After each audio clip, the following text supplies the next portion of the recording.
আল্লাহ জানে এই ছেলেটা কি করতেছে, মাছ ধরবে না কি কে জানে, ট্রেনে করতেছে।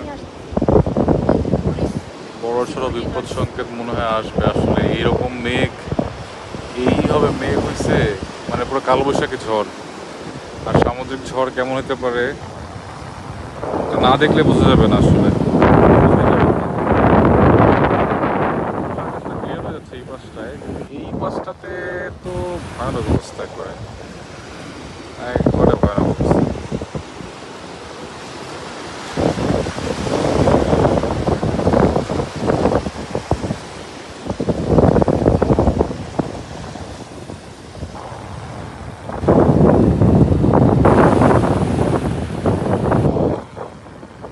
কিন্তু যতই বিপদ হোক আর যাই হোক, দেখতে দেখতে শান্তি লাগে সমুদ্রের ঢেউগুলা, আসলে বলে বোঝানো যাবে না। আর বাতাস তো বলার বাইরে। পৃথিবীর 75% অক্সিজেন উৎপন্ন হয় এই সমুদ্র থেকে। তো বোঝাই যায় যে এখানের বাতাস, এখানের অক্সিজেন কতটা ফ্রেশ, আর এটা আমাদের হেলথের জন্য কতটা ভালো। তো চেষ্টা করবেন সবাই, যদি পসিবল হয় মাসে বছরে একদিন হলেও পরিবার নিয়ে সমুদ্রে আসবেন, সমুদ্রের বাতাস খাবেন, ঘুরে বেড়াবেন, সি ফুড খাবেন, কাঁকড়া, অক্টোপাস, স্কুইড যা খেতে পারেন। কারণ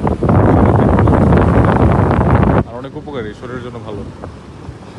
তো খাবেন। আর হয়তো বা 2-4 বছর পর আমরা এই ব্রিজটার উপর উঠতে পারবো একদম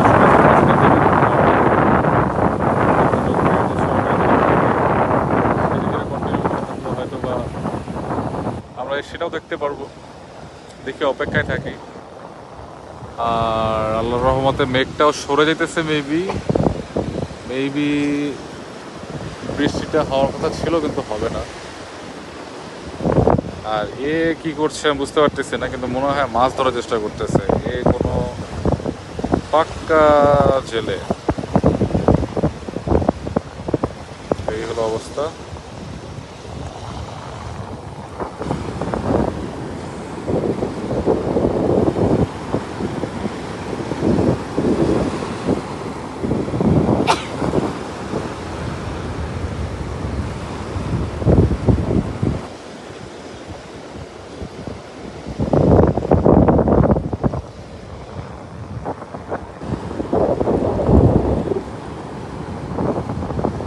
এত বাতাস, এত বাতাস এখানে যে বলে বোঝানো যাবে না আসলে কতটা বাতাস।